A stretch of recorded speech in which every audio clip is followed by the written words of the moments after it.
And joining us from London is Tariq Al-Rifai, Director of the Quorum Center for Strategic Studies, to discuss the latest developments in exploring a shift away from the US dollar.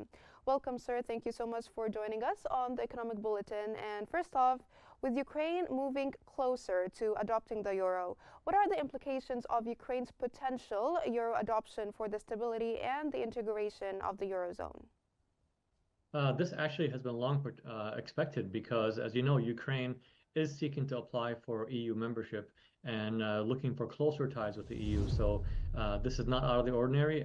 This was expected, and surprisingly, I would have hoped to see this even sooner. So what does this mean? It doesn't mean that that Ukraine is adopting the euro or moving away from the dollar completely. It just means that when they deal in trade, they'll be using the euro over the dollar. Mhm.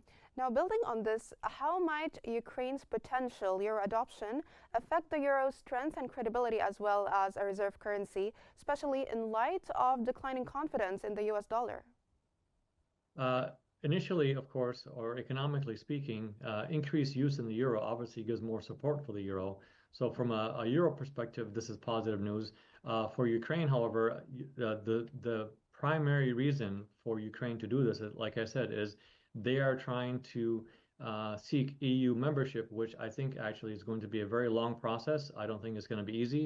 And as it stands right now, with an ongoing war, I think it's impossible until the war ends. Mhm.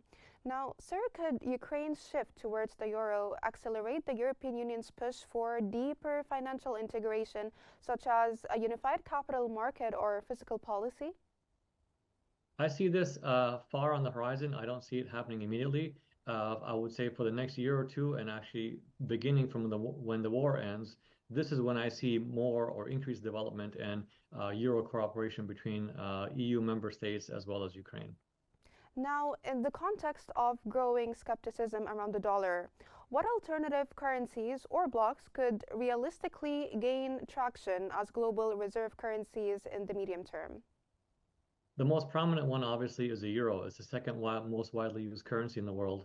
Other nations, and frankly speaking, I don't think other nations want the responsibility to be the reserve currency because, as you have seen in the US experience, it comes with additional burdens on the US dollar. Not only is it up to the Federal Reserve to manage and the Treasury to manage the dollar domestically, but they also have to keep in mind that internationally, there are more dollars circulating than domestically. So they had to balance out the needs of the international community as well as the needs of the domestic community.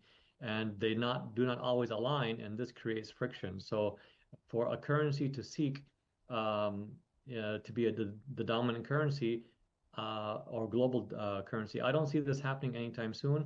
Like I said, the only one that's available now would probably be the euro. I don't see the Chinese yuan. I don't see any other currency that is actively looking to take control of this or take over from the dollar. Now, assessing the euro as a currency, how serious is the euro's bid to become a stronger global reserve currency, and what institutional or structural changes would be necessary to challenge the dollar's dominance?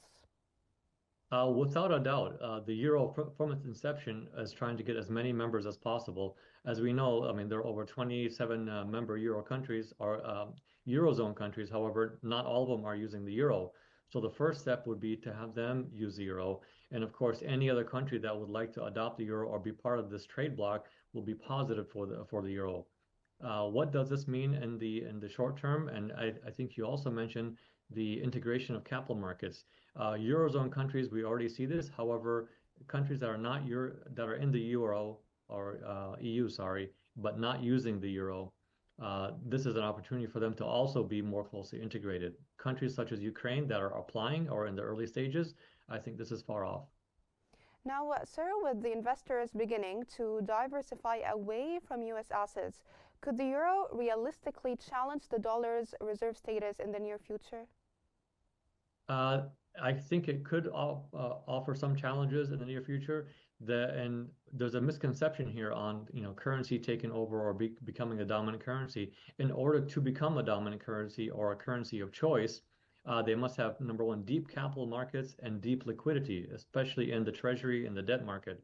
So, the deepest and largest debt market in the world and treasury market in the world is the US market. And this also gives support for the US dollar.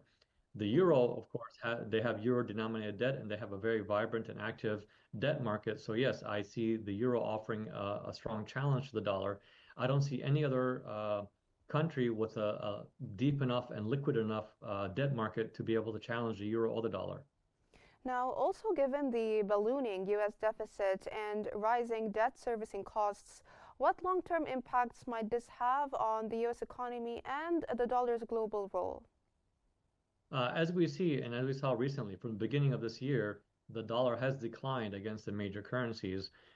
Even though I would say over the past 3 weeks, we've seen kind of a resurgence in the dollar, but still it's lower than it was at the beginning of this year.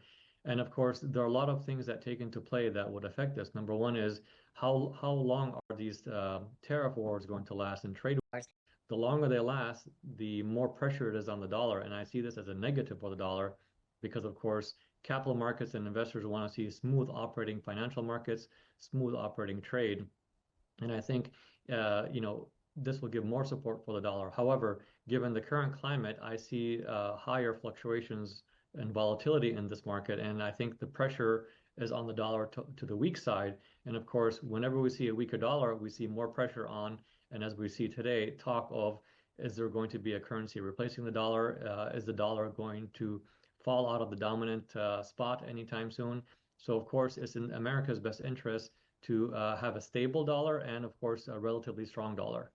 Now, sir, looking ahead, what economic indicators or policy decisions should investors closely monitor to assess whether confidence in the dollar will rebound or continue to erode? Number one right now, especially given the current climate, is resolution to the trade wars and the tariff wars. And as we saw yesterday, the UK has come to an agreement with the US. This is the first step. This is the first major agreement. And as we see more and more of these agreements, I think we'll see more calm come to markets, and I think there'll be some stability, and we'll see, I guess, more investor confidence in the dollar. But until that happens, and of course, there's always a question mark. If the trade wars are resolved, is there going to be something else that comes up with the new administration in Washington, D.C.? You never know. There could be something else after the trade wars.